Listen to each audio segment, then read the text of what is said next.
Hey everyone, welcome to the GTM News Show. I got Josh Wagner here today with me. Thanks, Josh, for joining us. Yeah, it's a pleasure. Thanks for having me, Taylor. Very my pleasure as well. Thanks for coming. A little context for the audience. So, came across Josh, I think on LinkedIn actually, and he's a revenue leader. I believe you're a CRO currently, and but also an advisor and in the B2B space from growth, marketing, sales, etc. Great follow, great content. You also have a podcast, which is the main thing that kind of stood out to me. And after we connected, even just talking a few minutes ago, there's a lot we could talk about, but I'd love to focus on specifically the title of your podcast, which is um, Love Selling, Hate Sales. So let's start there, Josh. Tell me about what was the impetus of that concept, and then what does that concept mean to you, and how do you describe it? Yeah, for sure. It means a lot to me because, I'm an entrepreneur at heart at the end of the Mm, day, right? Like I started a business out of college. It was fine, did all right, made some money, wasn't anything. My business partner and I created something that wasn't really scalable. I don't even know if you could call it a business. We created jobs for ourselves. But that type of experience is where I thrive. And I feel mm, like sales done well is a very entrepreneurial enterprise, right? mm, Depending on where you land. So, in my view, there's a couple sides of the spectrum. There is startup sales, which you tend to have to be a little bit of a cowboy to do because nothing's defined for you. You don't have the mm, playbook, you don't have all the collateral, you don't have the scripts, you don't have the process. mm, You're building it as you go, right?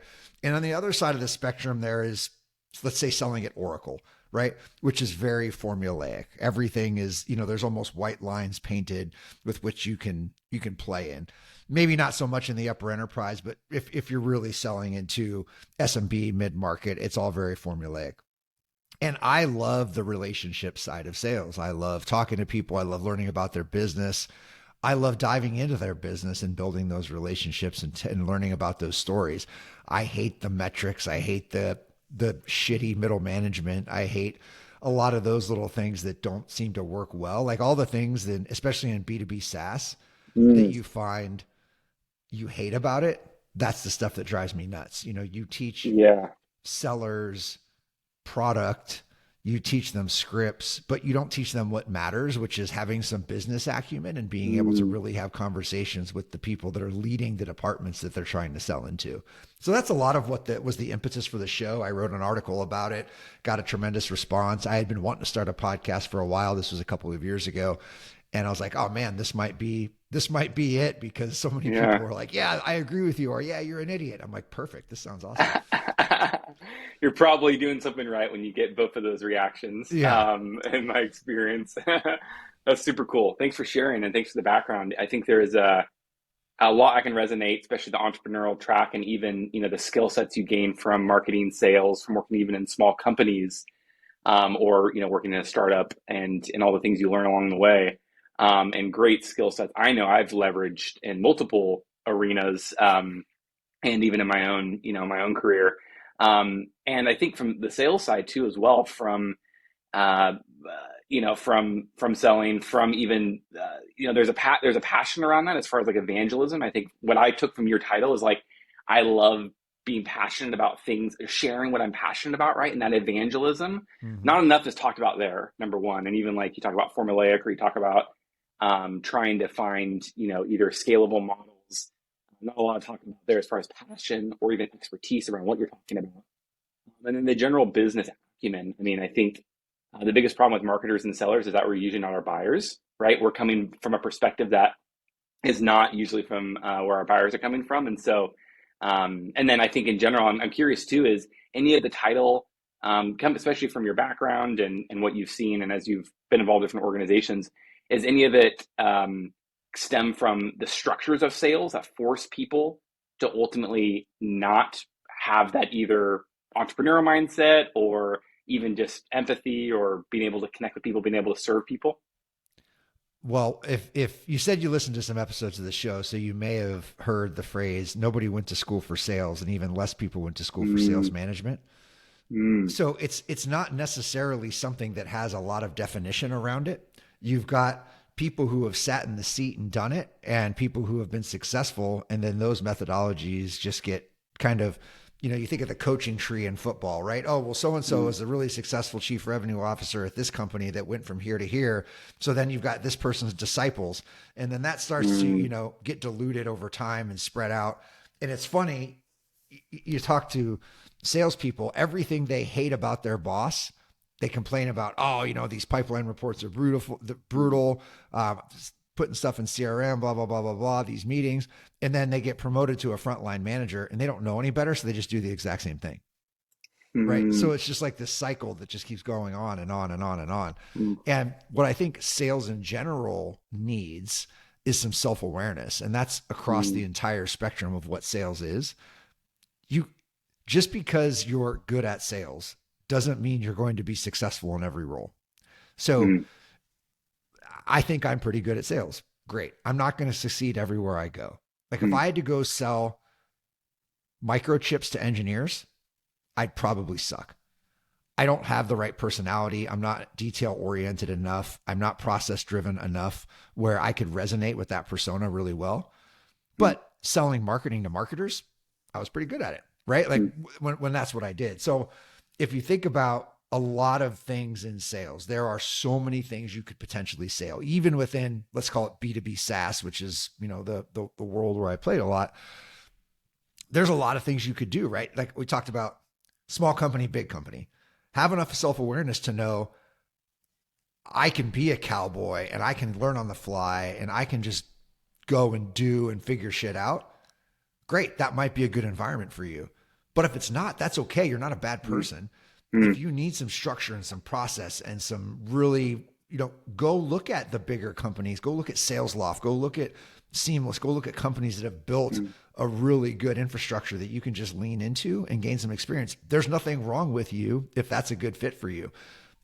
Think of the products. Think of, there are so many things you should think of and have a little self awareness around mm, when it comes to selling. And that comes in leadership too. mm, So I'm a partner in a venture capital firm, and we focus on growth stage companies, right? From 100K in ARR to, 10 to 20 million in ARR. That's a good spot for me. cool. Scaling past 20 million, I don't really have any experience there. I'm not really very good at it because you start getting real deep into dashboarding and, Mm, pulling levers and twisting knobs. But in those earlier stages, you're building the engine, right? mm, So that's a good place for me to play. It's a good place for me to I give love it. advice to founders, but someone else it might not be, like my friend Ted Purcell, who's been at SAP and Marketo Mm, and Clarizen. Like he knows how to scale big business, that 100 million plus. Like yeah, he's built for that. I'm not. So I think a little self-awareness goes a long way in sales in general. I love it. And I think self-awareness, whether we're talking about the actual like doing sales and having self-awareness about the market and your product Yeah. and even marketing, but even as a practitioner, that's super cool. And I love that perspective. Thanks for sharing. And I think, yeah, even my own journey, it's like, and especially in a competitive market, for folks that are looking for jobs or lots of layoffs, and especially right now, being super targeted for who you're going after, right? Like it's almost as marketers and salespersons, it should be obvious that you should use like ABM type mindset for how you're going to get a new job. But maybe over the past 10 years, we've had the luxury of not necessarily maybe from a recruiting standpoint, also just getting from a career standpoint, we've had the luxury of being able to jump around to different careers and not necessarily having to specialize. If you were in the SaaS B2B world, and you could, in my experience, you can kind of just jump around. You didn't necessarily need to be an expert in particular areas. That's definitely changing from what I've seen. And I'd love to hear your thoughts, kind of transitioning now from the business perspective. Another thing we talked about was building kind of a go-to-market playbook. I'd love to hear your thoughts on in 2023, what are you seeing for folks that are building efficient go-to-market playbooks? And that's a loaded question, and there's a lot of different ways we go there. But I love just the top of mind, and then we can obviously dive deep into any one of those areas as well. Well, you've already touched on one of the biggest key components, and that's being very targeted, right? So, in my Mm, opinion, niche wins. If you're trying to be all things to all people, you're going to be nothing to no one, right? So, mm, really finding and honing in on a niche where you can dominate that for a period of time. mm, And, you know, there's a million lawyers out there, right? But let's say you're the lawyer that crushes it for plumbers. And then the plumber network, just they love you, you're helping them, you're supporting them, you're ingrained in their lifestyle, you know them, you get them, you just start crushing it in plumbers, right? Like you could be just same lawyer as anybody else, but you've created this niche where Mm, you're a known entity and you're a rock star in that niche, right? And then maybe you feel like you've saturated the plumber market. What's the next nearest neighbor, right? mm. Is it electricians? Is it, I don't know. I'm just saying, Yeah. just kind of trying to use a basic example. And that's how founders should think about their product. And when they go to market is what niche do I serve the absolute best? Where can I win and where can I win now? And get really targeted around that. So anytime in revenue capital makes an investment in a firm, we look for product market fit, but the lack of go to market fit. So Mm, that means they've got some tailwinds from the market. The founder's done a good job. Their product is solving a legit problem. And we always look for niched vertical SaaS because of mm. that thesis, right? So Yeah. now we can say, okay, within that niche, how do we get even smarter about targeting? What are the attributes that make up the customers that are buying from you? How do we go find more of those?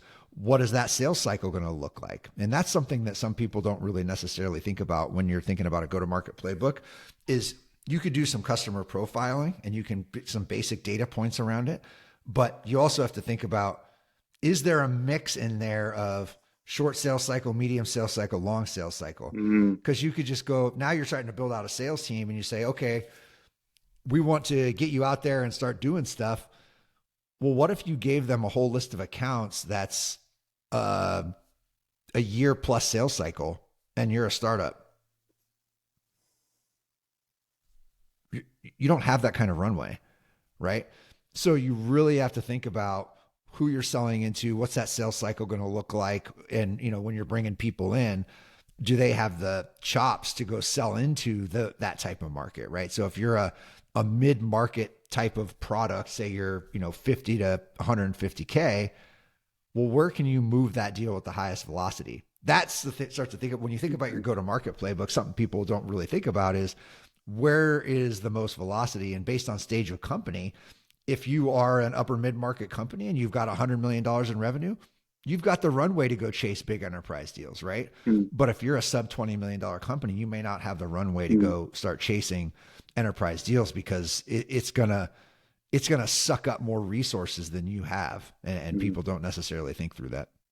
I love it. Thanks for sharing. I heard two things. First, targeting, figuring out who you're going after, why you're going after there, and then how does that coincide with sales cycles and runway and kind of the overall what is the business objectives, and what resources are available. Super helpful. I think targeting is something that I don't think we can talk enough about because it's like it's ongoing existential crisis of every business. I feel like in some way, and as it should be, because I think it's constantly needs to evolve as markets change and whatnot. And then the nichification of like everything, right? Even content. Like, look at this podcast we're on right now. We're like B2B go to market strategies, like a very specific niche within a niche within a niche, right? Right. Um, and that's because not only content, but has become nichified just because there's so much content, but also businesses and SaaS too. There's like, every company, there's the numbers, thousands and thousands of not only SaaS providers, but then just companies in general, and especially remote world too. Like that also has changed. I've noticed that's changed the environment of you're competing with a global work, global companies now versus maybe if you were, local practitioner or maybe a service provider in a region, you could stay regionalized. Things are changing in that way, and things have changed a lot, especially since the pandemic. What other things? You mentioned targeting. You mentioned making sure that that's coincided with personal, with the sales cycle and making sure you're going after the right people that you can actually land within the appropriate amount of time. What else in that go-to-market playbook are you seeing folks that kind of priority that folks should be prioritizing? Yeah, first it's the types of companies and then it's the types of people, right? There's, you know, at the end of the day, we don't sell to the company, we sell to the people in the company, and figuring out where you can win is really critical. And then figuring out, especially in you mentioned iteration, in what environment are you selling is going to dictate how many people you're selling to. So right now, especially in B2B SaaS, almost every deal is going across the CFO's desk at some point. Mm, So if you haven't thought about what are the plays that you run when it's time to bring the CFO into the cycle, you're likely going to lose, right? Because the CFO is a different purview than your champion, who might be the business user, or the executive who is saying, yeah, this helps my P&L, whatever, right? Right. So really thinking through who are the people in the sales cycle, and how do you orchestrate them together? Is it a champion sale where you start finding a champion who's a business user who can get behind it and then go help you sell in? Is it an executive problem that you're solving? Right. So you have to think through the people, and then how do you go and engage with those people? There's going to be different answers depending on what. I mean, we're luckily in the B2B SaaS world, so many people are on LinkedIn, executives, practitioners, and the like. So you can come up with engagement strategies using that channel. But at the end of the day, figuring out what that mix of people is and what the timing is for how you touch them. I think there's this a blanket approach out there. Like it can't be too much. Reach out to everybody, talk to everybody. Maybe, depending on what you sell and what your cycle looks like. But just really the second piece is the people, the company, then the people. I love it. Thanks for sharing. Yeah, that's couldn't agree more. And there's, depending on your strategy, depending on how you're going to market, and all the things you mentioned as far as like what segments you're going after or what vertical you're in.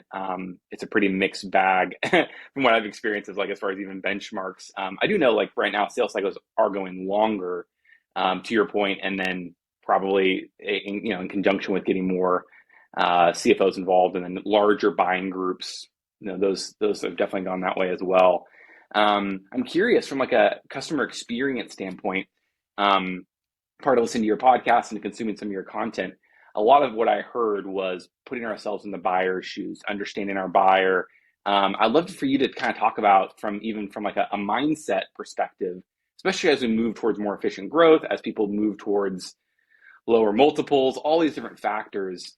How should we be looking at the customer journey, and what are like big impact areas people can focus on in that customer journey? Sales, marketing, growth, go to market, product, whatever comes to mind. Love to hear your thoughts there. Well, I think a lot of it is thinking about it as a journey, and there's so many different steps. What a lot of people don't recognize is a lot of sales cycles require quite a bit of education. Mm, And that's an opportunity to position yourself as a consultant versus a salesperson, right? So if you can educate not just on your product, that's kind of narrow, right? In education, if you're running your discovery process or your line of questioning or whatever, that the answer leads to your product, you're not really doing the client a service, right? If you are running a discovery process that's broad and business centric, right, then you can help them come up with solutions that may not be your product, right? But it mm, positions you in a much more positive light. Just because someone doesn't buy from you now doesn't mean that they're not going to buy from you in the future. mm, So when I think of life cycle, I literally think of lifetime. So I have a saying that I say, build a pipeline for life, not for mm. the Saw month, the that. quarter, or the year. And that will change your perspective of how you interact with every single person, because you're not thinking about the deal right now. You think about the deal when there is a deal. But in most scenarios, when you're interacting with somebody, you're not in a deal cycle. You are educating, informing, consulting, bringing value, and those types of things. So, really starting to think about the life cycle as, listen, this person could wind up anywhere in their career. Who knows? So let's treat Mm, them really, really well, even if they're not qualified. One thing I hate about sales is qualification. I mm, understand it's necessary, but the way we think about it is bad. Um, so broaden your concept of life cycle to your lifetime. How can you give people the most value and meet them where they are? Where they are, maybe mm, I'm new in my role. I want to make a splash. I really would like to be successful. I want to get promoted, whatever. Like, what can you do for that person to drive those mm, things? And maybe your solution you might be able to make them a hero with your solution, but you may be able to make them a hero some other way. You may be able to introduce them to someone awesome. You may, who knows what it may be, but you'll find that just that perspective. And this is another thing I hate about sales is everything gets really myopic around your active pipeline, mm. who you're talking to, what's the next step, what's this and that. And I get it. Those things have to happen, especially as you scale an organization. But at the same time, let's treat people like people. And if you build this broad network of people that really you've added value to, no matter where you were, that pipeline's going to start to organically fill up a lot faster over time than you think it will. Oh, music to my ears, Josh. I think it's very refreshing to hear, especially from a sales leader, hearing about playing. And what I'm hearing is like playing the long game. You're playing Mm-hmm. this game of like, or what's been called like I think Simon Sinek is like the infinite game, and there's all different variations of this. Of I think what you're hitting on, which I think is super powerful and but it's hard, and I think it's actually why I've been in sales roles before, and I hated it because it was so focused on the sales cycle. And also, I think another misconception is, maybe in the past 10 years, people have been able to focus a lot on the sales cycle versus the customer journey, which is much Mm-hmm. bigger and much broader, like you're talking about, and optimize just for that. Because it's first, number one, it's very selfish. And if you're optimizing just for growth and what serves the company, then sure, optimize for the sales cycle. But I think what you're hitting on, what I completely agree, is almost like it's the whole life cycle of the customer, but then also because there's so much that goes on pre opportunity stage, right? Mm-hmm. Like all the stats that show out, and just even from my own anecdotal experience, and I'm sure from yours and many folks, is you're researching online, right? You're tapping into your community, you're consuming content, there's all these different ways we're educating ourselves, and then ultimately getting into that journey, or in that journey. And I think it's super short-sighted to just be focusing on that sales cycle when it's a much bigger journey, and even post-sale too, right? I think we Yeah. forget about that. It's not just about acquisition; it's about retention and expansion. You piqued my interest. I know we only have a few minutes left here, but you piqued my interest. Qualification. You said we do it wrong. Tell me more about that. Well, nobody wants to be qualified, and you can feel it Mm, when you're being qualified, right? Whether it's Bant mhm, or Medic or Anum or whatever it is that you use. Just because someone checks a box in a conversation doesn't mean it's over, right? mm, A deal could be qualified in the moment, but 2 days later, it could be completely unqualified, right? So you have to think about qualification as a conversation and something that's fluid, and mm, things you should be able to do gut checks every step along the way, right? And those gut checks aren't just, do you still have money, or is your timeline still the end of the month, or you know what I mean? Like those are like basic, hey, my sales manager told me I need to ask this types of qualification questions. It's just even the simplest thing of the next call 3 days later. Hey, it's been 3 days. Anything changed since we talked last? What's going on in your world? And who knows, man? Their boss could have gotten fired. There's an infinite number of things that could change qualification. So even if you go back to the very first thing we talked about, which was targeting, right? Certain accounts are inherently going to be qualified if they're in your target profile. So yeah, this is a company we can sell to. You can do some research online and make sure that they're doing okay, they're profitable, they got money, that type of thing. Okay, great. That account is generally qualified. Now, is this situation qualified? So you have to mm. think through that a little bit more holistically versus what's your timeline, what's your budget. Nobody really wants to answer that question. Most people probably don't even know. There might not be a budget. So it's up to you to dig in and do discovery to figure out, is this something where we can create budget, where if it's a big enough problem we're solving, budget will be allocated? Is this a person who's even a budget holder? And there's a difference between budget holders and budget creators, right? So Mm, that should be a part of your qualification process. Does this mm, person just manage a budget, and do they have autonomy over how they manage their budget? Have they spent their budget? This person might be a budget creator, and if you find a big enough problem to solve, they'll create budget, right? There's just so many different things that go into it that requires you to do good discovery mm. versus what's your timeline, what's your budget. Like nobody really wants that, and there's really not a lot of value to that. I love it. I mean, I think I couldn't agree more, especially how you phrased, no one likes to be qualified. And from like an experience standpoint, some of my most dreaded meetings, no offense to anyone else, and I've been in their shoes and I understand it's not completely their fault, it's the structures that we're talking about. But my least favorite meetings are talking with salespeople most of the time because I'm either feeling like either manipulated, pressured, not value add. Every once in a while we come across a consultant mindset that somebody is like just trying to serve, and trying to help me, achieve our business objectives. And those people you get, almost build a relationship with, like you talked about, Yeah. build that long-term rapport. And with more competition, more focus on having more efficiency, all these factors, all these pressures, I think experience has to be where we win. Obviously, product too as well, and your process as well, but ultimately building those relationships at scale, especially in larger markets, and especially in enterprise going up market. Well, Um, I'll leave you with yeah, this story as please. we're wrapping it up, just to kind of tie a bow on that. So in 2016, I met I think it was a chief revenue officer, a chief marketing officer at a conference, right? We do some follow up, we start talking. They want to change some things. So we go through a sales cycle, maybe a couple of months worth. We start building out what this project's going to look like. We build out a business case. We do all the stuff. We build really good rapport. The deal ultimately gets shut down by the CFO at the 11th hour. Lose the deal, whatever.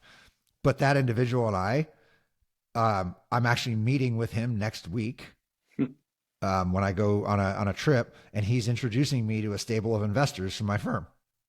Right, like we've kept the relationship Cool. going over the past 8 years, right? Where it's just, hey, we still talk. What are you doing in your new gig? He's been on the podcast. Like we've done lots of stuff. There was just some rapport build, and now he's like, hey, man, saw you're doing a firm. If you're heading out my way, I got some people you should meet with. They'd be good investors.